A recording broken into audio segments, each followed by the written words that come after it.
And welcome back to Fridays. Who would win? This one comes to us from Super Mario, I think, 9001. Who asked the question, who won the fight, Venom or the Rev-9 model of the Terminator from the Dark Fate series, from Dark Fate, the movie? So Venom we've done on the channel before. Venom is a symbiote, actually known as a Clintar, if I'm not mistaken, the Clintar race. And Venom's kind of unique as he's bonded with a lot of hosts that have kind of altered his personality, from Deadpool, Spider-Man, dinosaurs, you name it. He's kind of bonded with them all. But Venom's gone from being a villain to more of an anti-hero in the later stages of his career in the comics. Being a symbiote, he augments his host abilities and carries over the traits of previous hosts into the current host. As such, Venom currently stands as being extremely powerful, stronger than Spider-Man, who can lift well into the tens of tons range. Venom is in the upper category of that. He's not like Thor levels of strength or anything like that, but he is very powerful. And Venom, by contrast, is even stronger than him physically. Durability-wise, he can have a lot of areas. He can take gunfire, no problem.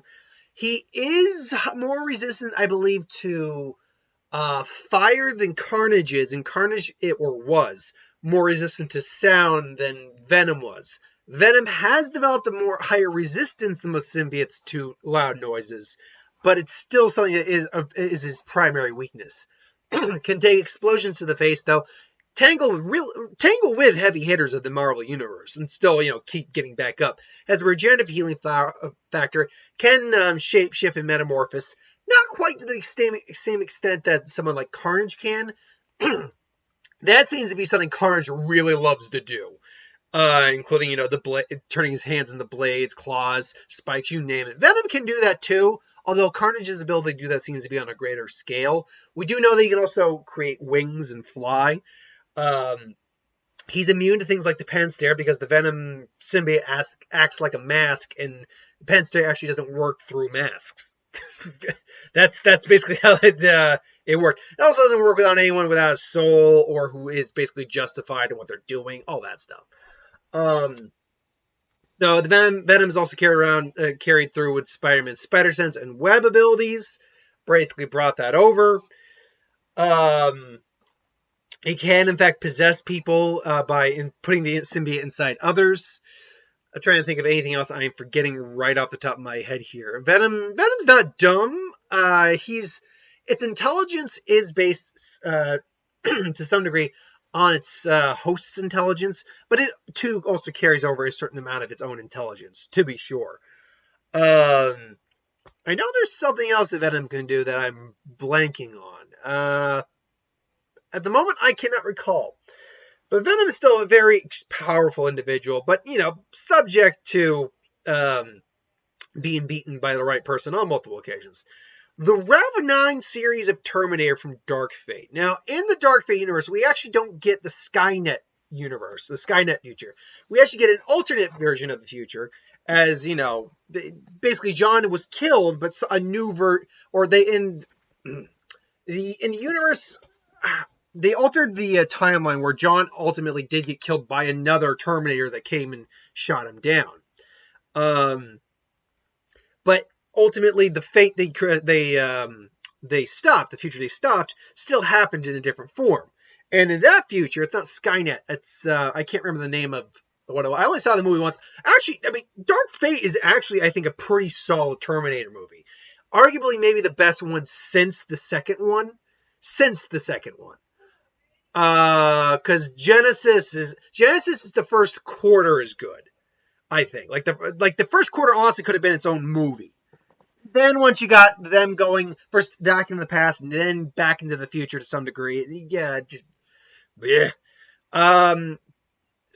Salvation it's just kind of dull. Third one's just weird. It's just kind of like paint by numbers almost. But point being, Dark Fate's actually pretty solid. So basically, a new model Terminator was made. This model is about as durable, if not even more durable than your standard Terminator models, as it can survive a lot of high caliber explosions, being beat with like a sledgehammer, no problem, being basically crashed with a car. Like the skeletal structure of this Terminator is extremely impressive. It's also a bit more hollowed out. It doesn't have quite the same skeletal feature as the original does. Actually, it looks a bit more skeletal, quite frankly, because it seems a bit more hollowed out. But what makes this Terminator, as you can see right here in the picture, so dangerous is the fact that it's actually two Terminators in one. It is a more or less whatever the Rev-9's skeletal model would be it a T-850, a T-900, whatever that is, and a T-1000 added onto it. The T-1000, honestly, what you see, the Pedro Pascal part of him, that's the T-1000. That's why he looks that way. And they can separate and act independently with each other. That's kind of effed up, because now you're dealing with basically a souped-up version of the T-850, more or less.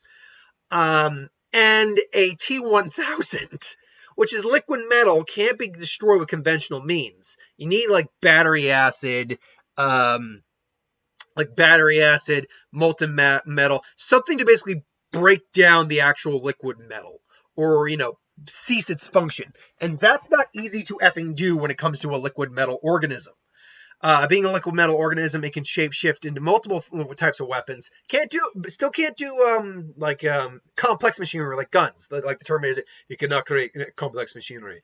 But it's still, because they can act independently of each other, they're extremely versatile, extremely dangerous. And I loved the fact that we saw more personality with this Terminator than we did with any of the other ones previously. Excuse me. But B, and more impressively, this Terminator actually tried to negotiate with our heroes to try to get to, I can't remember the girl's name, but the John Connor of the movie, if you will. That was, I thought, I'm like, that's different. Yeah, like Dale Luna, I thought did a fantastic job. Like he was awesome in this movie. He really was. I think I said Pedro Pascal originally. No, it's Dale Luna, guy who plays Cassian Andor. And I know I think he's in Narcos too. I think that's where he was originally from. Anyway, so if these two meet in a fight, three technically, who's going to come out on top? Well, let's assume that Venom's going through the anti-hero shtick. And he finds like this kid, is running. Actually, let's even tie this in further. Venom's on some sort of trip, just getting away, fighting bad guys when he can, eating a brain here or there, which Venom does. And not in every incarnation, but in a lot of them. And he runs into Sarah Connor.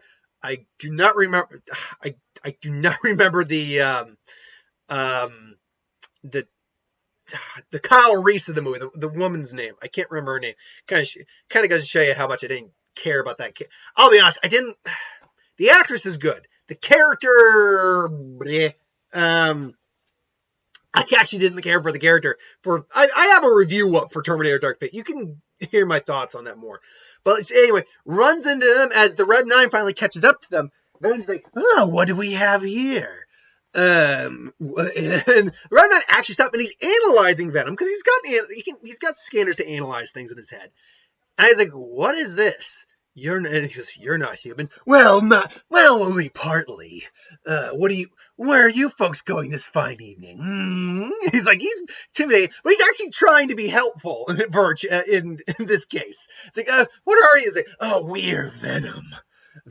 Don't, this guy giving you a problem. He just kind of morphs his arm and just grabs the Rev-9, just boom, and hits him against because I think they're in a ravine at one point. So let's say this happens in the ravine, hits him against the water ravine. The Rev-9's like, what is it? Liquid metal? It's like, why don't you get out of here? We'll take care of this guy. And all of a sudden, he can feel like prickliness in his hands. Like, what? And the Rev-9's liquid metal skeleton, there's T-1000 counterpart, or portion of him, is basically stabbing him, just step. Because there's a scene where a bunch of guys are literally just tackling and holding him back like linebackers, and he's just summoning spikes at him and just taking them all out. I actually really like this version of the Terminator. It's really good. In my opinion. And again, the movie's actually pretty solid. It's just, it was just coming off a dying franchise, unfortunately, and that it's still kind of withered on the vine. Better than Genesis, better than Salvation, better than the third one. But it was too little too late at that point. Anyway, so he's like, so you're kind of so you can kind of do the same trick I can. Well, let's see if you can do more. And then, he just comes in, and they just start kind of tagging each other, just boom, boom, stabbing Venom. Now, Venom can survive impalements without too much difficulty, as long as he's not getting, like, his entire intersection just blown out or impaled by, like, a log or something. He can survive a lot when it comes to impalements, because he does have a healing factor. Just, it's like, I see, and then just starts webbing him up. It's like, yeah, you're a tricky fellow indeed. And as the T-1000 is getting, we'll call it the T-1000 Rev-9. Call them each. Technically, it's all the Rev-9, but to address the T-1000 aspect of it, we'll call it one T-1000, one Rev-9. So the T-1000 is taking the brunt of the webbing as he's getting webbed up. And at that point, he and the Rev-9 basically split, and the Rev-9 just kind of hunches down as the T-1000 is still getting webbed up, and just rushes and just tackles Venom. Now, unfortunately for any Terminator model in the main movie series canon, let's be clear, movie series canon, none of them have the physical strength to take on Venom. Venom can lift well beyond, like, in the tens of tons, verging on like the 100-ton tier. There are instances where he has hoisted a lot of strength or a lot of weight. And can still trade blows at individuals like Hulk and Juggernaut and Thor to some degree. He's not as strong as any of them, but he can still hold his own. That being said, it's still a machine. It's still got much higher physical capabilities than a normal human. So it does tackle Venom. That's an interesting trick. Starts just manhandling the Rev-9. But, as he's doing that, he's failed to realize that he's stopped paying attention to the T-1000. And then his Venom sense, we'll call it, goes off. And he suddenly gets hit with, like, a couple, like, makeshift spears, just getting stabbed. Rev-9 just grabs onto those, reinserts them into his hand, just starts drilling them into Venom. Just, not even like drill, I suppose in theory. I mean, a drill wouldn't really be a complex machinery item that a T-1000 model could make. I mean, really, it's liquid metal. It's a sharpened, pointed object that moves. It's still a part of his body. I would imagine he could make a drill. So let's just say he makes a drill, starts drilling into Venom, just and just starts, creates his wings, starts flying up, like, I'm gonna end this now, and then just launches him straight, just brings him down, and almost doesn't reach like terminal velocity or anything, but just burns him and just smacks him straight in the ground, to the point where I do think he does not survive that. Although, if I'm remembering correctly, I think there is a moment in the movie where the Rev-9 does fall out of a plane. But this is different in the sense that Venom he's not just falling from the sky. Venom is basically grabbing him and then basically dragging him through the sky straight down, just crushing his skull, which basically ends the Rev-9 main's skeleton.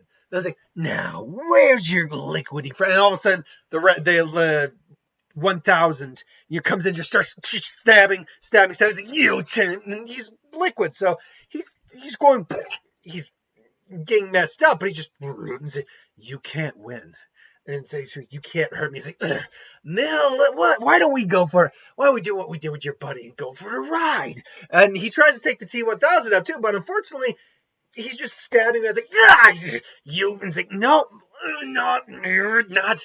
This time I'm going as high as I can take your sorry ass. Because he's still stabbing Venom. Venom now is starting to feel it. Like, he can still heal, but the body that Venom is, basically covering is getting injured, and not superficially. Like, these are bad injuries. Venom can still recover from this, but it would take some time, and, so he's starting to wrap him up a web and trying to keep him at bay, just flying as high as he can, even going past his limits to some degree, and saying, all right, then, just basically using as much strength as he can, throws him as high as he can. And at this point, I think Venom, because Venom himself, as a symbiote, as a Clintar, can survive in the vacuum of space. He doesn't need oxygen.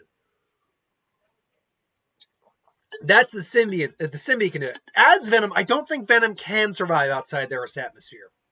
However, hitting the Kármán line, however, and stuff like that, Venom can survive probably on limited oxygen, I'd imagine.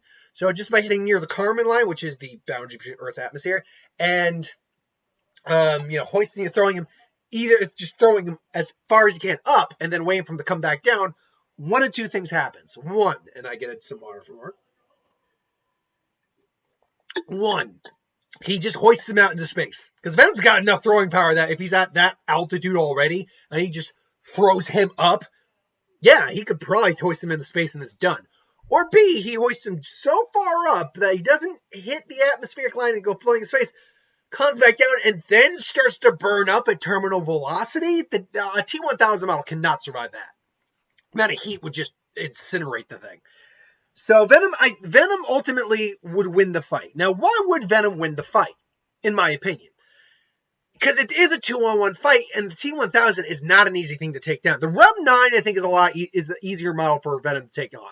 It just doesn't have neither of them have the physical strength to go toe-to-toe with Venom in terms of feats, because we know for a fact Venom can go well into the tens of tons range. Whereas the most Terminator models, again, in the movies, maybe can go about half a ton to a ton at best. And that's at best. So right at the bat, the Rev-9 model, not exoskeleton, endoskeleton. That's what we'll call it, the endoskeleton. Can't go toe-to-toe physically, and therefore Venom will just, frankly, just pound him into the dirt. Even if he can't physically take him on normally, all he's got to do is go up in the air, drag him, just smack down, and just crush his skull, which at that strength level, yeah, Venom could do that. It's going to be the T-1000 that's going to be the problem, because the Venom on his own doesn't really have an ability that can beat that T-1000, but the T-1000 would struggle against Venom because Venom can kind of do what the T-1000 can do with the Venom symbiote liquid.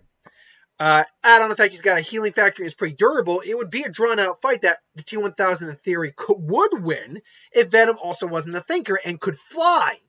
Because Venom can now fly too, thanks to creating wings, all he's got to do is bring him up high enough where he either throws him into space or throws him just high enough that when he starts coming back down, he starts burning up in re-entry.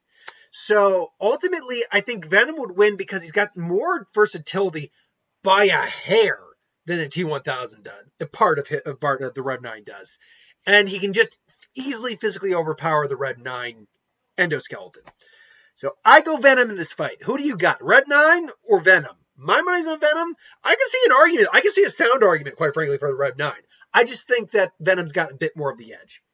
Put in the comments below, let me know. But thanks for watching. Hope you enjoyed. Like, comment, share, and subscribe. As always, you want us to review something, put in the comments below. Let us know. We'll do a review of it at some point. Hit that bell if you want to be notified.